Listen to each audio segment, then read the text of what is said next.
குழந்தை இல்லை, குழந்தை பேர் இல்லைன்னு கோயிலுக்கு கோயிலாக அலைகிறாங்க. கடவுள் கொடுக்குறாரு, கொடுக்குறவங்களுக்கே கொடுக்குறாரு. அந்த காலத்து சினிமாக்களில் வரும்.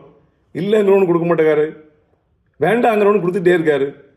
இப்போ சிவாஜி சொல்லுவார், ராத்திரி எப்படி கொடுப்பாருன்னு பார்ப்போம், நீ வேறு ரூமில் படுத்துக்கோ, உன் புருஷனை வேறு ரூம் படுக்க வை, எப்படி கடவுள் கொடுக்காரு பார்ப்போம் அப்படிம்பார் ஒரு படத்தில். அவர் ஜோக்க நகைச்சுவை அந்த படத்தில் முழுக்க காமெடி பாத்தில் வருவார். டாக்டராக வருவார், என்ன டாக்டர் செய்கிறது அப்படிம்பாரு. கடவுள் கொடுக்காரு அப்படிம்பாவா, நீ வேறு ரூம் படுத்துக்க, அவனை அங்கே படுக்க வை, கடவுள் எப்படி இருந்து கொடுக்காருன்னு பார்ப்போம் என்று சொல்லுவது போல் ஏதோ நடக்குது. இந்த மும்பையில் ஒரு அம்மாவுக்கு நேற்று ஒரே பிரசவத்தில் 4 குழந்தை பிறந்திருக்கு.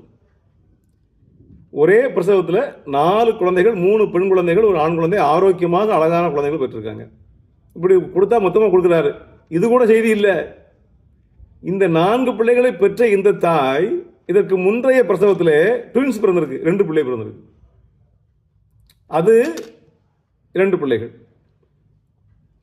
அதற்கு முன்னால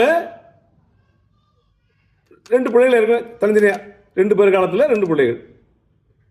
இங்கே ஒரு 4, 6, 7, 8 பிள்ளைகளோ மொத்தம் இருக்குனால இப்படி கொடுத்தா மொத்தமாக கொடுத்துருக்காரு. இப்போ அந்த அம்மா முதல் பிள்ளையை பெற்றுற போது, முதல் பிள்ளை பிறந்த பிறகு வீட்டுக்காரன் அவரும் பேசி, ஒரு பிள்ளை பிறந்தாச்சு, அடுத்து ஒரு பிள்ளை தான் பிறக்கணும், நமக்கு 2 நிப்பாட்டிக்கணும் அப்படின்னு முடிவு பண்ண நேரத்தில் அங்கே ட்வின்ஸ் பிறந்தாங்கன்னு வைங்க.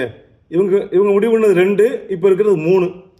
சரி 3 ஆகாது, நம்ம ரெட்டப்படல பிள்ளை பற்றி 100 பிள்ளை பார்ப்போம், 4 ஆகிக்கிட்டோம் அப்படின்னு பெற்றாங்கன்னா ஒரே இதில் 4, மறுபடியும் 3 4 7 அப்படி ஆகிடும்.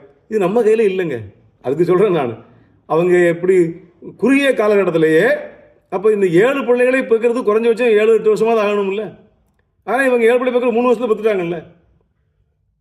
ஆக 3 முறை அந்த அம்மா பேறுகாலம் அடைந்திருக்கிறார்கள், பிள்ளை அடைந்திருக்கிறார்கள். 3லேயே 7 பிள்ளைகளை பெற்றிருக்கிறார்கள்.